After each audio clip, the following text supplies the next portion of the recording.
Hey boos, hey, it is your girl, the Rising Phoenix Empath, coming at you from Maryland, and I want to jump on real quick today to do a story time on when I learned that I was clairaudient, right?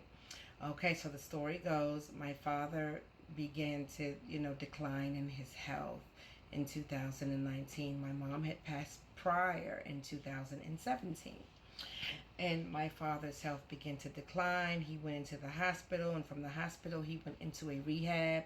As you know, your insurance gives you a certain amount of allotted days, depending on what your insurance company is, to bounce back and to rehabilitate. And if you don't rehabilitate within that allotted amount of time, days, they then send you to a nursing home where they still try to give you physical therapies and things that will get you back up and on your feet, but pretty much not it's not as rigorous as um, as the other facilities. So when he left the rehab facility, I was there, and the ambulance took him to the nursing home. I told him, I'll meet you there, I'll be there, and he said okay.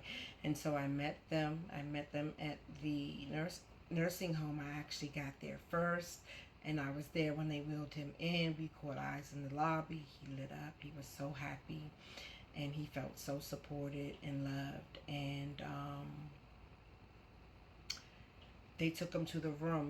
When you first come in from rehab to nursing home, they have to do a full evaluation just to document all of the things that's going on with you, all of the medications that you're on, any bruises, marks, anything that they see, any contusions, all your ailments. They do a full evaluation to document everything that's going on with you, so that in the event something new arises, they know that, hey, this is new. Right? So when they were doing this evaluation, I was told to wait in the hallway, that I could not be in the room while they were doing the evaluation. So I said, okay. So I waited outside of the door as they were doing the evaluation. And as I'm waiting outside of the door, I hear a voice that calls my name. And the voice called my name, and I knew the voice very, very well. That voice was my mother. And the voice, I knew, and I could feel her right next to me. The hairs on my arms stood up, and I knew that she was very close to me. And although she was very close and I could hear her very clearly, it was almost as if a glass door was between us, like she was standing right here and there was a door and or something blocking her, which caused her voice to sound a little far off, right? But she was right there. And she said my name. And I jumped. And I began to look around. And she said my name again. And I began to freak out. And, get upset. And as the nurse is walking past, my father's room was at the very end of the hall. So at the other end of the hall was the nurse's station. And so as the nurse is walking past and she sees me visibly upset, and she stops and she said, are you okay? What's going on? Because she sees me freaking out. And then my mom says my name again. And then I began to get more upset, and the lady is just kind of looking at me. And then I say, God, please. I began to pray. I said, God, please, if this is real, give me a sign. I need a sign right now to know that I'm not going crazy. It's not the first time I had heard her voice. And I really felt like it was just grief and that I was going crazy, right? And it's not something that I shared with a lot of people. I did share it with some very spiritual people that I knew would not judge me. As a matter of fact, I called somebody while I was in the lobby of the nursing home, waiting to see my dad, waiting for them to finish with that evaluation. And anyway, when she said my name the third time is when I asked God for a sign. Give me a sign. Give me a sign so that I know that this is her. and that this is real. And the nurse was kind of looking at me, and then she kind of started walking off because she's like, okay, she's crazy, right?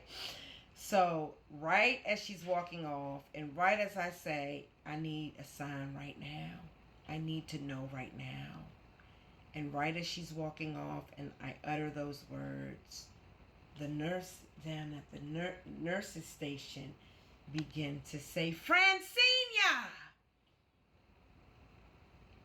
And I just lost it. My knees buckled, like I began to cry. I just lost it. And the nurse ran back and said, what's wrong? What's going on with you? And I said, she said, Francina. She said, I'm Francina. I'm Francina. My name's Francina. And she showed me her name tag. I'm Francina. And I just kind of stood there looking at her, looking just like, oh my God. I asked God for a sign to let me know if this was really her. And that nurse's name could have been anybody's name. But for that nurse's name, for me to ask God to please confirm if this is my mother speaking to me from the other side, and for that nurse to call Francina's name, and that nurse in the moment trying to console me, her name and my mother's name is the same name, is banana. It's absolutely crazy. And I knew it wasn't a coincidence. I knew I wasn't crazy. Because sometimes when you're grieving, you just think that you're crazy. This isn't real. I gotta be going crazy, sick with grief, right? But in that moment, I felt so loved by God that He would take the time out to confirm to me so clearly that in fact I had heard my mother's voice. And that is how I knew I was clairaudient. And looking back, I could recall and remember other instances where I had heard the voices of people that had passed, but I brushed it off. I brushed it off as, me just kind of being very emotional and wanting to hear their voices and wanting to see them. I brushed it off as my grief playing tricks on me. But on that day, I knew without a shadow of a doubt that I was clairaudient. And I was really coming into my gifts during this time, because it was during the time of my father's transition. And God really opened up the supernatural realm to me and for me so that I can assist my father in the transition process, in which I did. And it was bittersweet, but it was beautiful, and I was honored to be able to help my dad in this way. And that is how I knew without a shadow of a doubt that I was clairaudient. And I'm also claircognizant, and at the time I didn't know what clairaudient was. I didn't know what any of the clairs meant. I didn't know what claircognizant was. So far, those are the only two clairs that I acknowledge, right? Because those are the two that I know without a shadow of a doubt that I have. And I used to say to people, I don't know how I know, I just know stuff. I just know. But that's claircognizant, and I've never been wrong. I take that back. There have been a couple of instances where I may have been emotional and been wrong, but I'm going to be honest with you, 95% of the time, when I think I know something, I'm always right, and it's always confirmed in a dream, and it always comes out to the light. And so that is how I learned I was clairaudient.